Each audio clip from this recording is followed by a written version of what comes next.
It's time for your weekly fix of wrestling nostalgia when we look at wrestling's past eras, from the Attitude Era to the Reality Era. I'd like to think that maybe this company will be better after Vince McMahon's dead, but the fact is, it's going to get taken over by his idiotic daughter and his doofus son-in-law and the rest of his stupid family. To today, here on the WWE Podcast.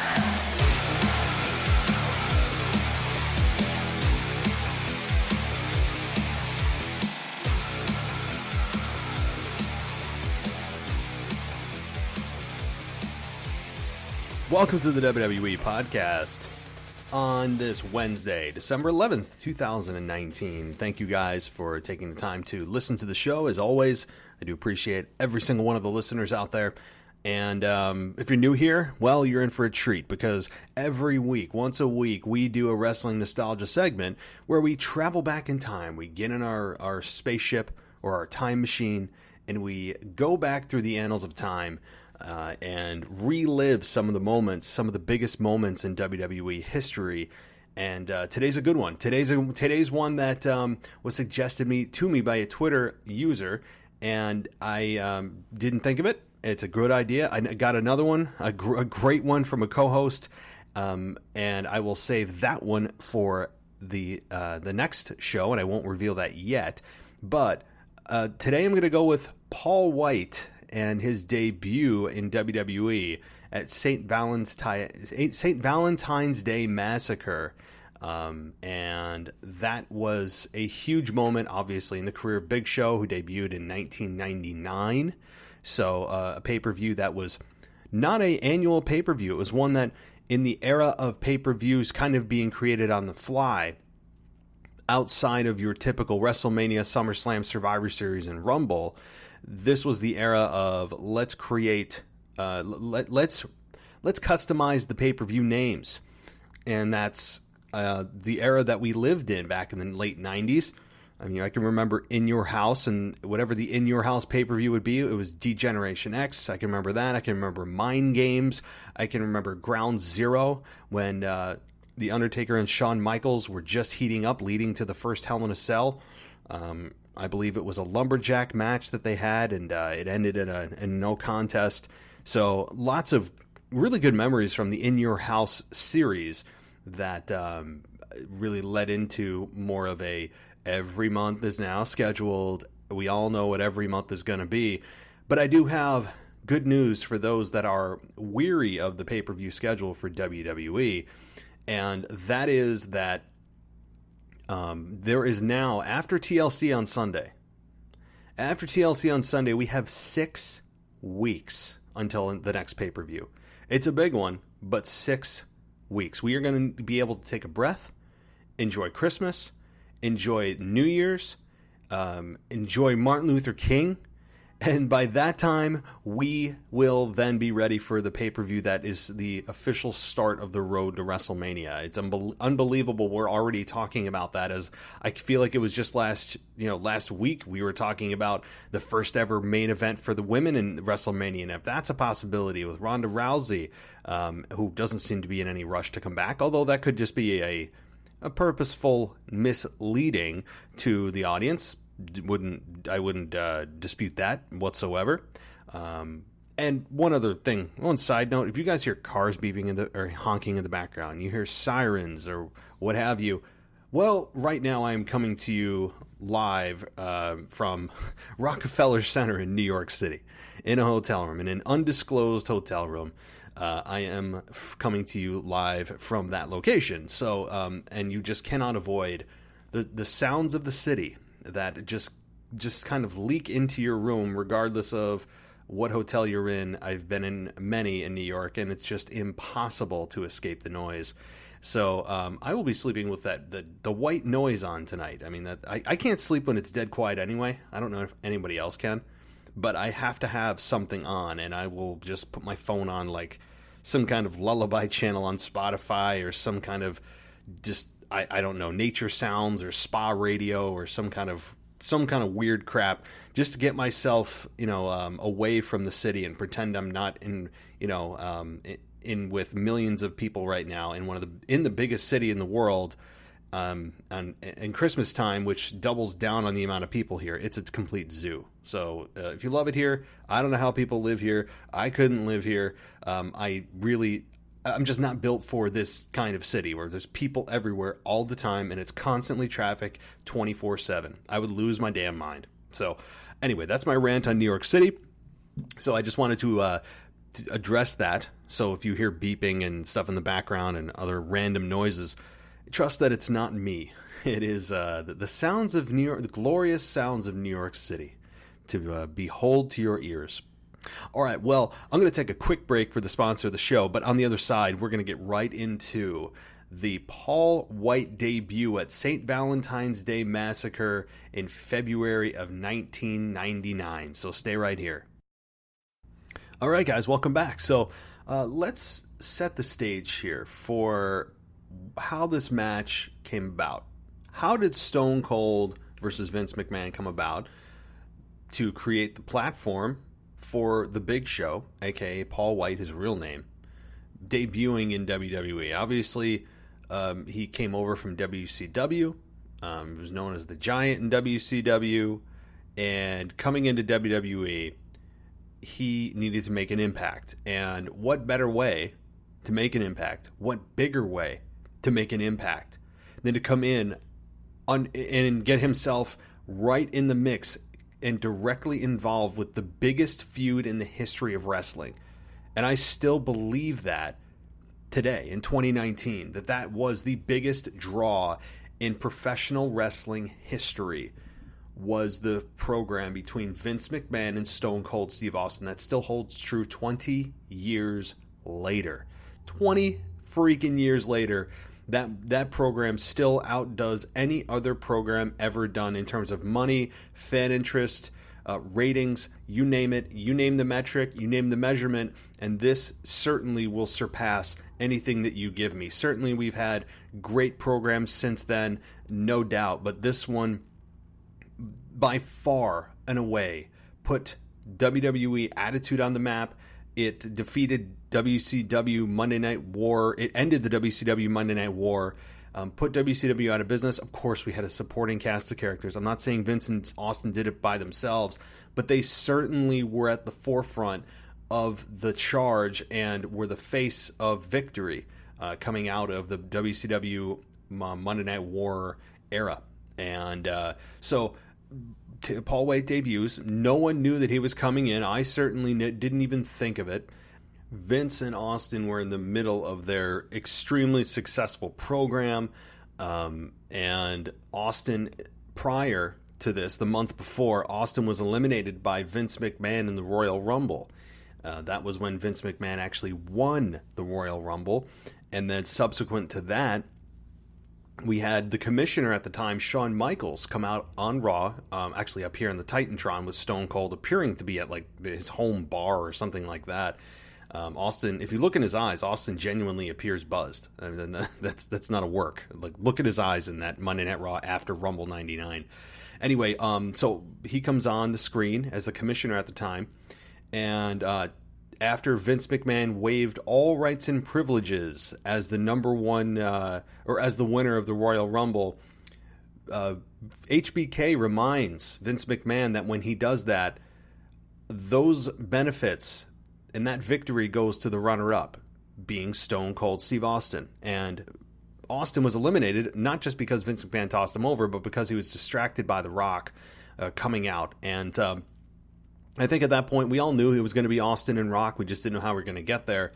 And so that was how that emanated. And at that same time that that HBK made that announcement to Vince, Austin said that he would put up his WrestleMania title opportunity to get Vince McMahon inside of a cage.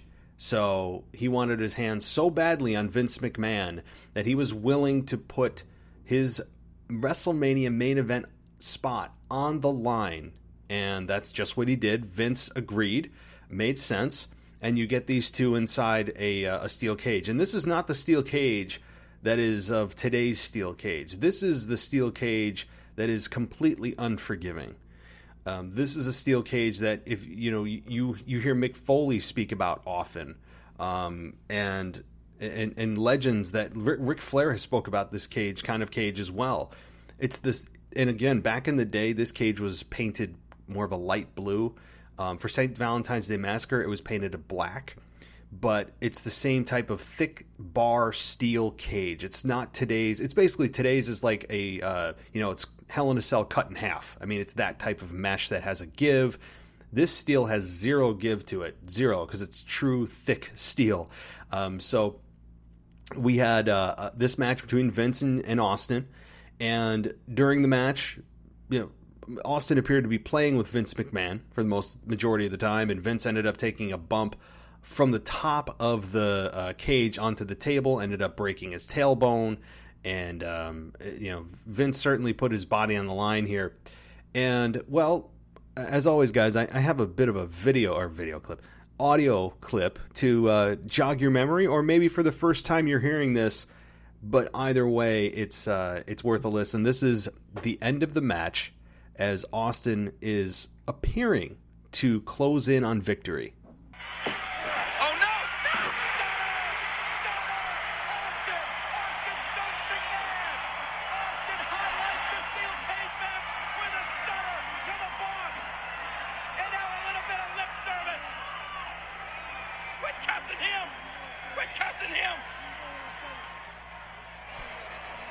Now, I just want to pause it right there because there was something fishy about this moment. I mean, I remember watching it in real time.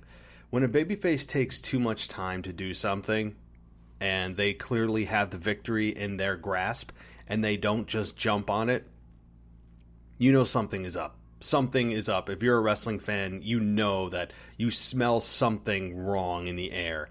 And I knew Austin, after he stunned McMahon, because that's what everyone loved to see and still loves to see 20 years later, you knew, okay, Austin has him exactly where he wants him. He dropped him with a stunner. People went nuts.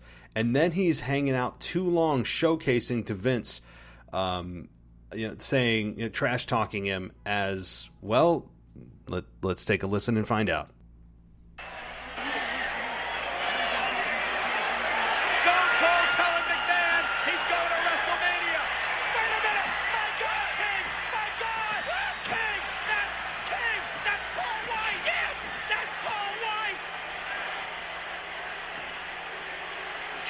He's huge!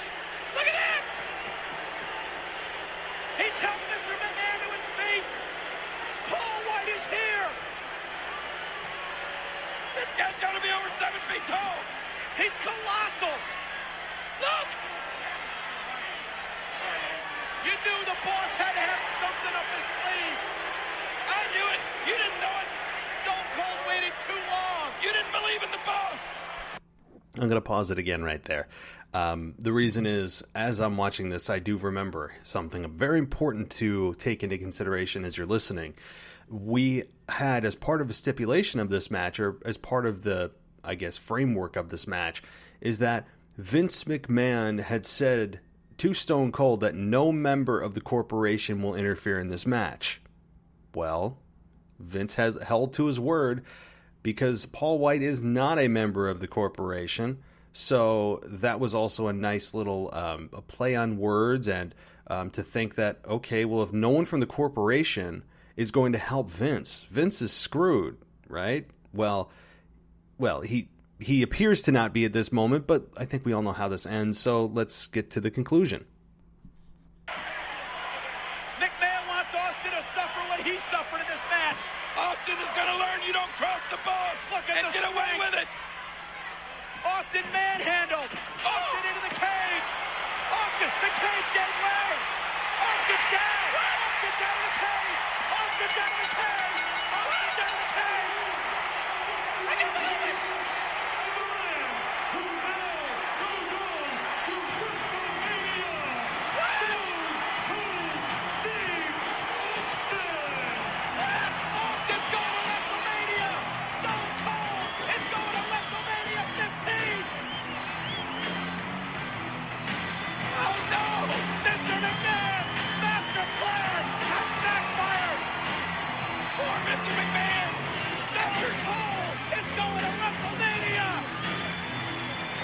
After all Mr. McMahon has endured, this happens. The Rattlesnake has a date with the champion in the First Union Center in Philadelphia. Stone Cold has thwarted another McMahon plan. I can't believe it. Very cool moment. Very cool moment for really all involved. I was a big fan of this. Yes, you could say Austin got out by luck. Sure he did, because the cage gave way and Austin escaped just simply because the cage gave way as Big Show, Paul Wight then known as, threw Stone Cold into the side of the cage, and the force of Austin's own body weight allowed the cage to give way. And boom, Austin gets out. His WrestleMania date with The Rock for the championship is set at WrestleMania 15. Again, remember, this is their first encounter at 15. And it was, yes, a bit of luck on Austin's side. But sometimes you need luck as a babyface. It doesn't always have to be about straight up outsmarting the boss or your opponent, because Austin clearly didn't outsmart the boss here. This was just lady luck on Austin's side that night, and that's okay once in a while. That's okay, as Vince McMahon is seething and crying hysterically in the ring as Big Show stares on. I would recommend you guys check out the match, not for the fact that it's a 5-star match. Vince was never a 5-star match guy. I mean, I don't think anyone would debate that. He was a showman. Vince McMahon, he put his body on the line every time he had a match. I mean, you could go back to the stars that he's had WrestleMania matches with. Bret Hart, Shawn Michaels, Hulk Hogan. I mean, so he's had some of the biggest names in the history of the business go one-on-one with him. I enjoyed his Hogan match maybe the most. Well, even the Shawn Michaels match was up there for a different reason. I will just never forget. I know it's a bit of a tangent, but this image flashed in my mind. When Vince McMahon faced Hulk Hogan at WrestleMania, go Google this, because it's a giant meme. When Vince McMahon is peering over the top of the apron, bloodied, and he's got the most evil smirk on his face, it's one of the funniest things that I've ever seen. I believe he has like a lead pipe in his hand. He's about to just... He's like, the devil, like leering over his prey, and just, it's the funniest, best Vince McMahon facial expression I've ever seen when he faced Hogan at WrestleMania 19. But so again, back to this match, he was never a great performer, but Vince McMahon himself proves, for all the faults that he has, especially in 2019, really the last 10 years. Since I think he started to lose touch as far as what the fans want, or his ideology of what he thinks the fans want that they don't know they want yet, which is starting to become not the case more than it is the case now. Vince McMahon himself has proven that a strong character, Vince McMahon, the Vince McMahon on-air character, given good storylines, can outwork and outperform a 5-star match in today's 2019. And I believe that that's still the case. The fact is that today's product is being kind of watered down or hidden by using 5-star matches under the definition of this 5-star matches of what really we think of now, which is gotta have, and I've mentioned this every show, but it comes up because it's so relevant, that today's definition is all about big spots. Everything is about spots, and I don't like that. I like when it's about amazing storytelling, exceedingly believable characters, larger-than-life characters that are realistic. End of story. I will take that over your 5-star, perceived 5-star, flip-flop, 720, suicide dive, Hurricane Rana, double reversal, kick out of 6 finisher matches. That is what today is. And I mean, I'm not dissing the athleticism, nor am I putting it down or shaming it. I think it's amazing. That's just not my ideal taste of professional wrestling. Professional wrestling is unfortunately has become it's become that. and it's being defined by 5-star matches with that, and it's not my thing. So, going to take another quick break, but on the other side, guys, I have more audio for you, and this is from the Big Show himself commenting on the debut he had 20 years earlier. So this was recorded in February of 19 as he looks back and reflects on that day and that moment in his career. But again, first a quick pause for the sponsor of the show, and then we'll be right back. All right, welcome back. And so before I get into this audio for the Big Show, and just a minute or two clip, is I want to give props to Michael Cole here, deservedly so, and overshadowed here by Jim Ross, who was the voice at this time, with Jerry the King Lawler, who seemed to actually lose his voice, ironically, during this match. Michael Cole, during this, really stepped up. Yes, he is not the most likable personality, but when he's not commentating, it's noticeable. He's a guy that and I hate to say this, but it's just a fact, that you don't appreciate until he's not there. Like Jim Ross, I always appreciated. I knew how damn good he was, and still is in AEW. Has he lost a step? Is he a little bit slower in his speech a little bit? Yeah, maybe a little bit. He sounds a little older, but who the hell wouldn't? It's been 20 years since he's been on a commentary team full time. But I love hearing him in AEW. It's just one of the most, if not the most recognizable voice in professional wrestling. So my point is, though, to Michael Cole, as you listen to that, I think he did a hell of a job selling that. It sounded authentic. I mean, yes, you have the best storyline in the history of wrestling to work off of. Doesn't hurt. But Michael Cole didn't stumble. He didn't stutter. He had genuine excitement. Amazing. Just a great job. Would it have been better had Jim Ross been there? I mean, probably, right? But I can't fault the work of Michael Cole here, who had unfairly big shoes to fill with Jim Ross out with his bout of Bell's palsy at this time. As we know, he returned to call the Rock Austin match at WrestleMania 15 and has gone on record of saying that he was very self-conscious about coming out to do that match because of how his face looked with the Bell's palsy episode. And I remember seeing Jim Ross, and I didn't understand at the time. Again, this is 1999.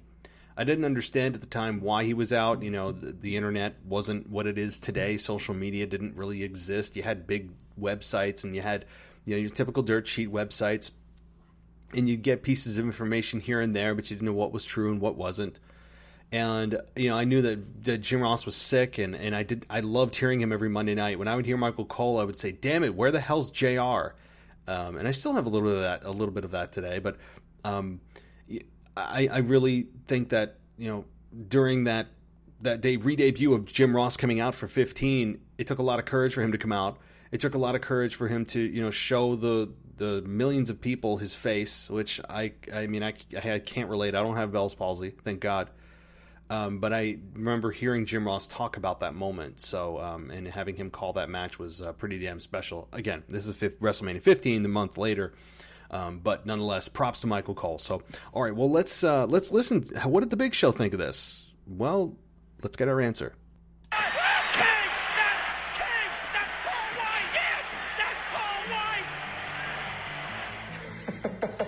Yeah, we're celebrating 20 years of Big Show in the WWE. It feels like yesterday. I showed up at the arena that day. I believe it was in Memphis, Tennessee. And I had no idea what to expect because I'd never worked with Vince or any of the WWE staff, so I didn't know what to expect. And, Vince is explaining to me, like, "Oh, we're going to hide you under the ring. In a certain part, you're gonna cut through the bottom of the ring, you're gonna tear through, and you're gonna emerge, and you're gonna throw Stone Cold through the cage." And it was unreal to come up through the ring, and then the interaction I had with Stone Cold and the way the crowd reacted. It was one of my favorite things that I've done in WWE, just because it was my first introduction, and it was such a cool impact because no one really saw it coming. No one knew that I was really and committed to WWE. No one expected me to show up at Valentine's Day Massacre, and the way they introduced me was was pretty cool. I basically come up through the ring and take the top guy in the company and throw him through a steel cage. So it was a great way to make an impact. Austin manhandled. And then he goes on to I'm not going to repeat the clip because I just had you guys listen to it about the ending of that match. So he didn't have much to say after that, but it shows you the huge impact that this moment had on his career. It was the best way that you could have debuted him. You couldn't debut him, a guy this size, with the talent that he has. You couldn't debut him, maybe the next night on Raw. You had to make it a huge deal, a surprise deal, make him heel. The fans knew who he was coming from WCW. There wasn't a secret there. And it was an extremely impactful way to do it. I really love the way that they did this. And again, I think the age of non-social media certainly aided in the secret of Big Show being able to keep it a secret, as he just noted and you heard, from the public. And I don't remember anyone calling for Big Show coming to the company at that time. And I kind of miss that solidarity. I miss the mystery. Today it's almost as if WWE doesn't try to keep things secret anymore because they just know it's going to get leaked anyway, so they try to get ahead of it and act like they own it. I.e., like John Morrison. Why would they announce John Morrison signed with WWE, right? I mean, something like that, that's not going to get any more eyeballs on the product. It's not going to be, he's not a needle mover. Let's face it. I mean, athletic guy, has had many different Johnny names, Johnny Nitro, John Morrison, among others. I remember him being with Eric Bischoff, aligned with Eric Bischoff. He won Tough Enough. That's how he got started. But he's not a needle mover, and to have WWE announce this, well, why? Is it that slow of a news day? I mean, what has he done in WWE that is of any note? Okay, he won the tag team championships, right? He was John Morrison, Johnny Nitro, and Mercury, right? They had Melina, so he won I believe he was Intercontinental Champion. He won Tough Enough, super athletic. But it's not a guy that the WWE fans were saying, and notice I'm not saying WWE Universe, I'm saying fans, because that's what they are, right? They're not a universe floating out there in space. Can you tell I hate that term? I will bring it up every show, yes. But the fact is that he's not a needle mover, and the point of WWE, what I'm getting to all of this is, they try to own these things as if they're trying to get ahead of the curve so someone else doesn't break the story before they can. And I think that's a telltale sign that, of today's society, that nothing can really be kept secret in the information crazy world we're in now. And everything is leaked. So they didn't, want to leak something, have something else like that get leaked out that wasn't in their control and under their supervision. So it's just, that's why we don't see a whole lot of surprises anymore. Things are constantly leaked. At the same time, we have a craving for spoilers. I know there's times where I have that craving too, and I'm on the website saying, and it says like warning spoiler. And I'm like, do I want to see it? It's one of those deals with spoilers where you wish you could see it and then get the Men in Black little flasher thing and then unsee it. But unfortunately, that's not reality. You either need to choose a spoiler or not, and we're always tempted by spoilers. Even though we don't want to know the ending, we kind of do. And there's people that love to leak this kind of stuff. And that's just the digital age in which we live. So I think that's a downside of this, as well as killing kayfabe. And you may say, oh, it's already dead.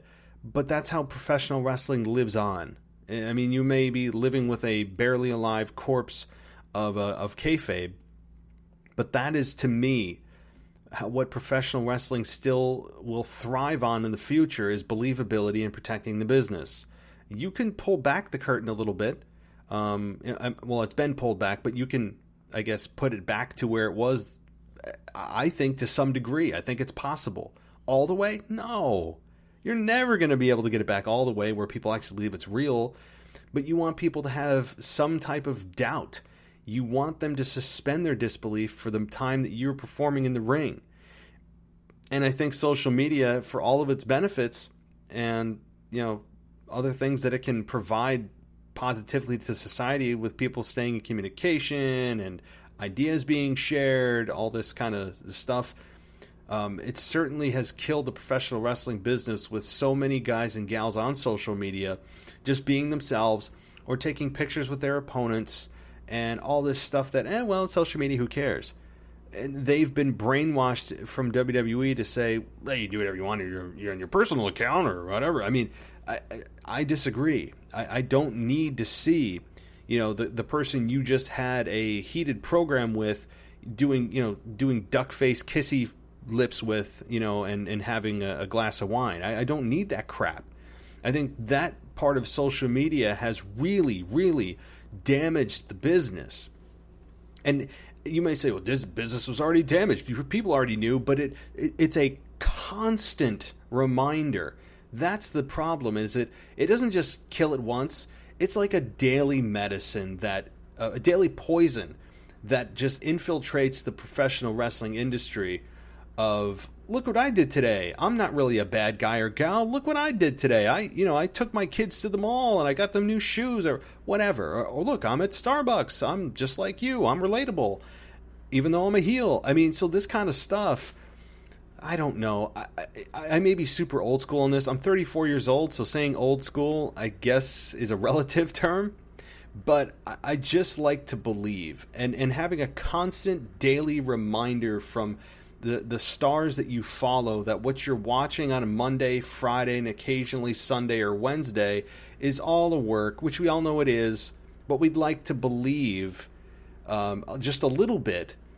It's hard to do, and it's that much harder to do when you have constant daily reminders of how nice of a person you are, and that what I'm on TV is just a villain. As Stephanie McMahon's infamous profile said, that she plays a villain on TV. I mean, if that doesn't speak to the ideology from management being trickled down to stars, I don't know what does. I mean, Stephanie McMahon, I've ranted about her on this program so many times, I've lost count.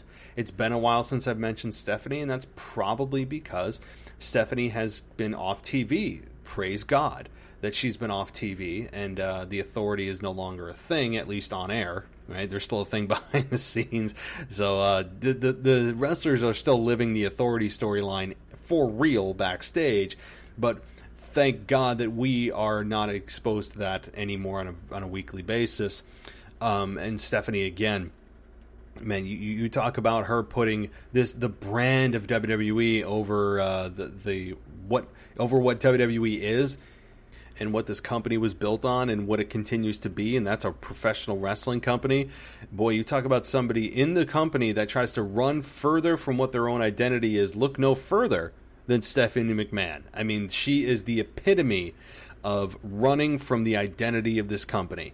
And professional wrestling, yeah, that's what she would probably say if she sat next to me. I'm kind of arguing with myself, but I'm trying to just make a point of the fact that she would probably sit here and say, well, yeah, wrestling's what we do, but it's more than wrestling. It's not just wrestling anymore. It's an all-encompassing entertainment company. We serve, the 45 to 60-year-old male demographic, all the way down to the 5 to 10-year-old female demographic.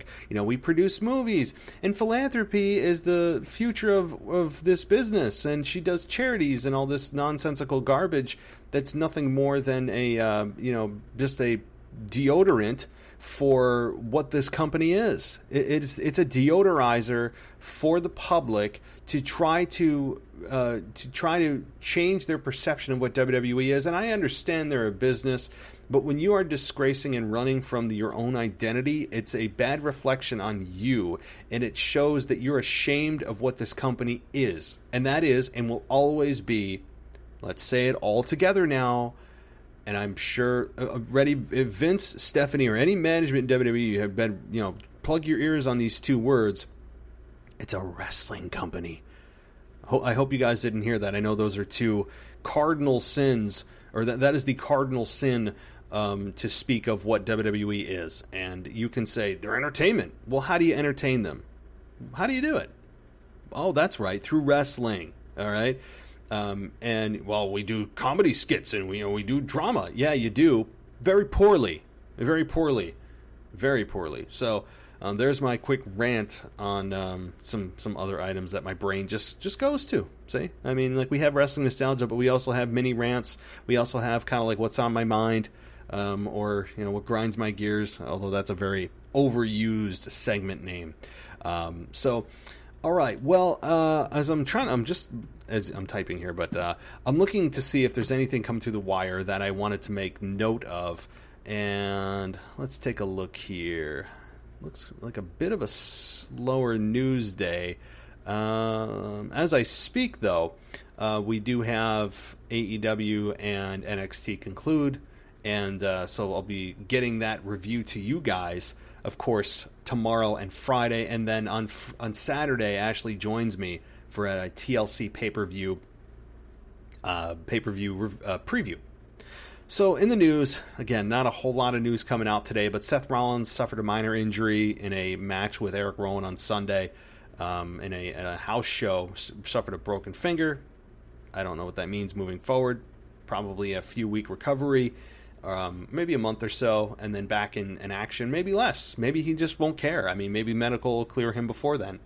And I wouldn't be surprised given that he just freshly turned heel and dominated Kevin Owens, who is going to get his payback probably in the coming weeks.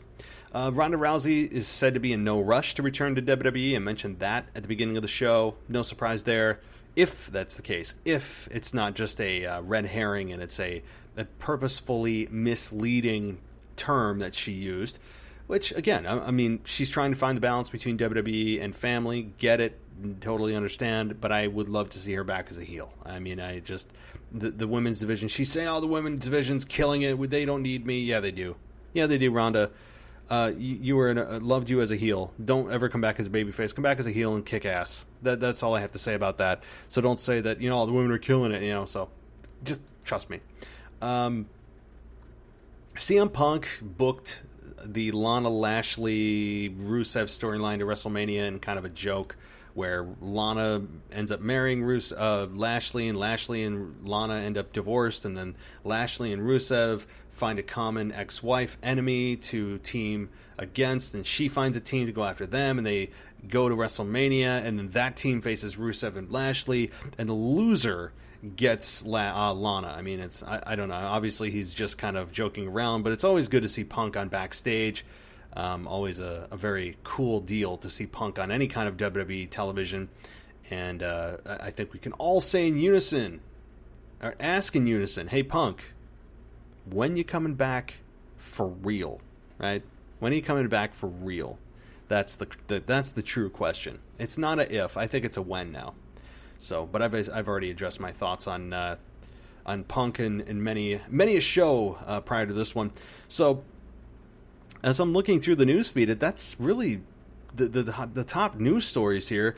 WWE did have 2 stars that violated the wellness policy for WWE. One relatively big star in Robert Roode, who violated the wellness policy for WWE, and Primo, who I don't think I've seen for a while. He did the Survivor Series 2018 kickoff show and has done some dark matches and live events, but the big name here was Robert Roode. And if you look no further than what Roman Reigns did to him on SmackDown a couple of weeks ago, literally burying him under a table and destroying him, I think WWE clearly knew then and there they need to just write Robert Roode off in the most embarrassing way that they could, and that is to have Roman Reigns just figuratively and literally bury him, and that is what they did. So, and again, I don't know.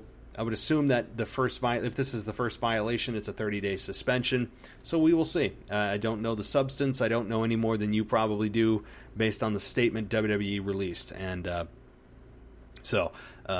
anyway, well, guys, that's Wrestling Nostalgia for today. I really thought it was a lot of fun. Always a great time to go back in history and relive these moments, relive those big moments. And next week I'll be doing the same thing right here on your Wednesday to break up your week. And it's I think one of the best shows of the week. I say that about a lot of shows, But this is what got me into wrestling, are these nostalgic moments. This is what got me into doing this, partially for a living, right? I still have my full-time big boy job, which is what I'm actually ironically doing right now, and that's why I'm in New York. Trust me, I'm not here because I love this place, and I'm not here for Christmas to see the Christmas tree at Rockefeller Center, although I did that because my wife asked me to. She wanted me to take a picture. She wanted me to take a picture of the damn thing, so I went out, took a picture of the tree, and just came right back to my hotel room, and I just laid on my bed and did nothing. And I'm like, all right, well, I should probably do my show now. That's actually how my night went. And I got a Subway Uber Eats sandwich sent to me. So the conveniences of a big city do certainly exist. But anyway, I'm rambling. See, all right. Well, guys, don't forget, tomorrow you'll be getting an AEW Dynamite review and then an NXT review shortly followed thereafter. And then on Saturdays, your TLC pay-per-view preview show with Ashley. So really looking forward to that as well. As always, guys, thank you so much for joining me. And you can follow me on Twitter at the WWE Podcast. Go to patreon.com/WWE Podcast if you want all these ads that you've been hearing removed, and they won't exist. It'll just be me and only me. And you don't have to do the skip ahead or just kind of suffer through the ads, or maybe do like the ads, and that's cool. But most people aren't big fans of ads in shows, just like you're not fans of ads on television. I get it. So simple solution is to go to patreon.com/WWE Podcast, and for $1 you get the entire library ad free, and not just this show, every show ad free. So head on over there if that's something that interests you. You can also download the Patreon app if that's something you'd like to do, and you're not into, I gotta go to the browser, I gotta, no. You can download the Patreon app, and you can listen to the show that way. So lots of options. All right, well, guys, thank you so much for listening, and looking forward to talking to you again on Saturday, but you'll hear from my other co-hosts tomorrow and Friday. Until then, I'll talk to you next time.